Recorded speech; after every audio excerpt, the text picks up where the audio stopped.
Hey folks, I just wanted to talk to you today about how I chose my homestead location, and hopefully there'll be some tips in it for you. I was in a unique situation as I was coming home from overseas, and I didn't have anywhere specific to be, so literally instead of chasing a job somewhere, I decided to find the location first and then go from there. I took the time to look for a place approximately 1 year before I was to be returning home. I also had the good fortune to be in a buyer's market.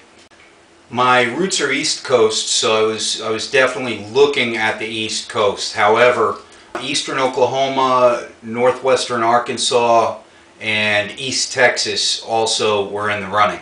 The first thing I considered was it had to be a place that I actually liked, a place that I enjoyed and felt comfortable, felt that I could build a home there. Some of the areas that I knew that I liked, as I said, Eastern Oklahoma, Northwestern Arkansas, East Texas, Central New York State up around Hamilton County, Northeast West Virginia, Western North Carolina, and Georgia line, specifically about 50 miles either side of the South Carolina-Georgia border. Some common considerations to the general region would be climate. I wanted a decent growing season and an area that had good potential for solar and or wind power. I wanted a manageable cost of living, manageable taxes. I wanted limited intrusiveness of state and local government. And the area that I selected could not have excessive gun control laws.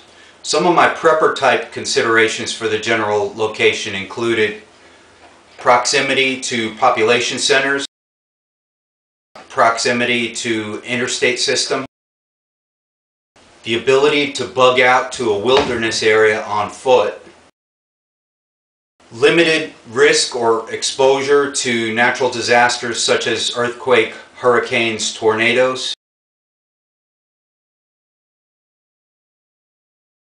Outside of or at the limits of the fallout plume of a nuclear target. Outside of the plume and the evacuation area of a nuclear power generating station. Locally away from natural gas trunk lines or railway lines. A good supply of natural game and a low probability of development. Some general property considerations included I wanted some acreage. I was hoping for more than 5 but was willing to settle for 3 acres. I wanted a natural water source on the property. I wanted property with an existing house. Now early on I had dreamed about building the little log cabin in the woods, but that was just beyond what I wanted to do at this point. So I wanted an existing house, and I knew I'd be getting a fixer-upper, but I had to make sure that it was not beyond my capabilities of fixing up. With all these considerations in mind, I started looking at statistics and data for the general areas, and then started sampling home prices on Zillow and Trulia online. Breaking down the areas that I looked at and the pros and cons of each, I'll start with East Texas. I have some familial roots in East Texas and I've always enjoyed it there. Texas is free from state income tax but seems to compensate with high property taxes. The climate is good, and this is such a large region that there are plenty of places that fit my bill. I did find that the property prices were very high, and that shooed me away from it. It pretty much ruled itself out. Eastern Oklahoma and Northwest Arkansas. I got to spend some time in this region and really enjoyed it. The people were really friendly. It was beautiful country. So this is one of the places that I was looking at. It fit most of the requirements right off, but honestly I had the least amount of ties to this area. And thinking about my children getting older and where they might settle, this was pretty far off the beaten path from where they would potentially settle. The good thing about the East Coast is pretty much you can jump in the car and be anywhere on the East Coast within a day. So I had to consider that, and this kind of ruled that region out. Northeast West Virginia. Take me home, country roads. I have always loved this area. It is such a beautiful place.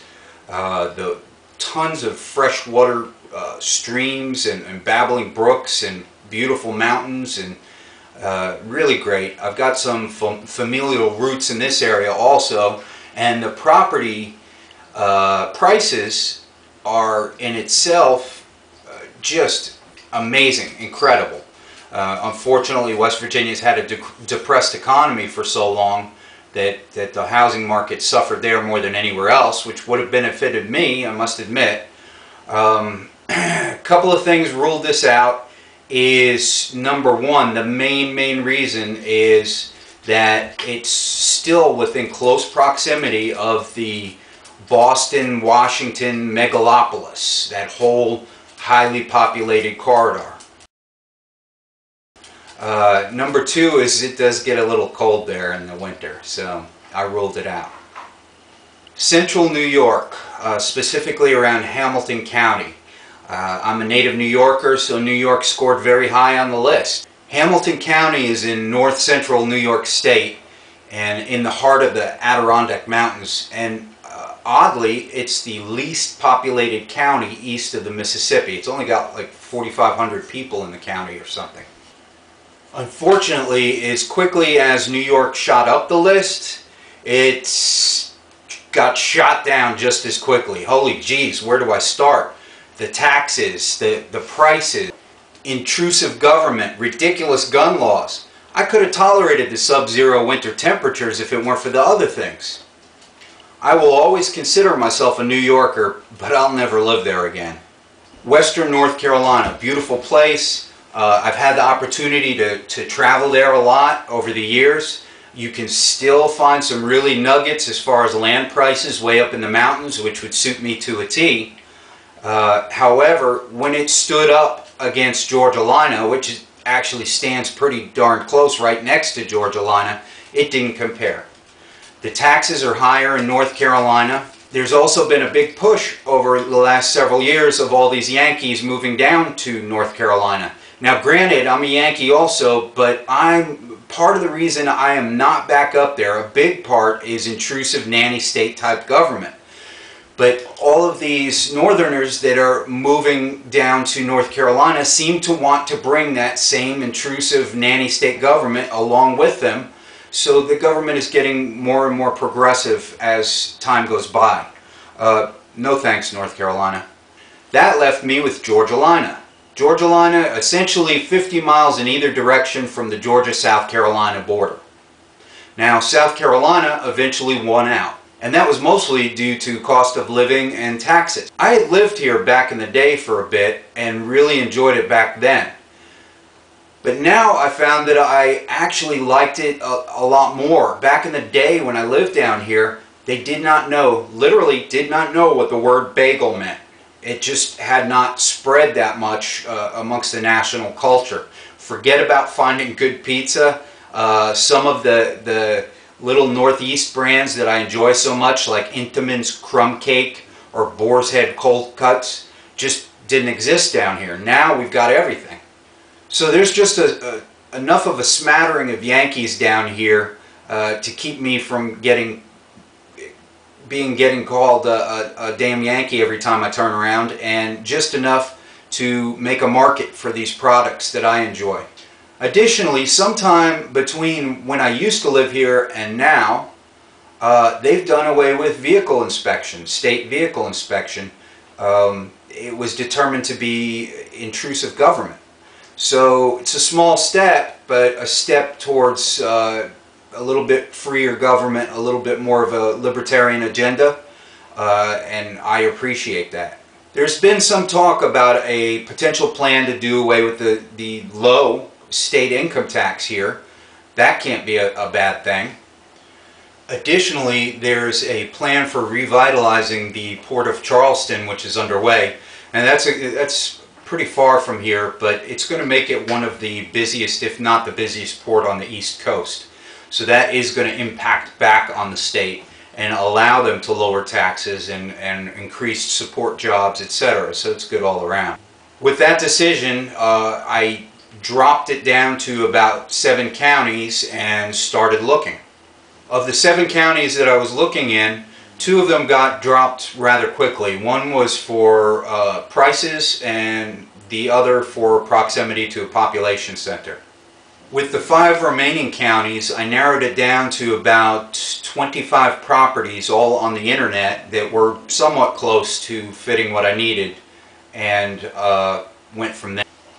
At this stage, I got fixated on one particular property, and anybody buying a house or who has bought a house in the past can tell you how easy this will happen. It just looks so good. And it didn't work out in the long run because I was about to buy it sight unseen. Thank heavens, because I'd essentially be camping out. That house was so far gone. So just a word to the wise, if you're buying a homestead or just buying a house for that matter, don't get fixated on one property. So now with 24 properties spread across 5 counties, I came here for a visit. What I did is I flew in, I rented a car, and for 5 days I drove every back road for 8 hours a day. So literally I put 40 hours in looking at properties. One thing I did learn during this time, which might be helpful to anyone, there are a lot of towns in the South that are dying or dead or dead and come back to life. This started with the fall of cotton and then the closure of the mills, etc.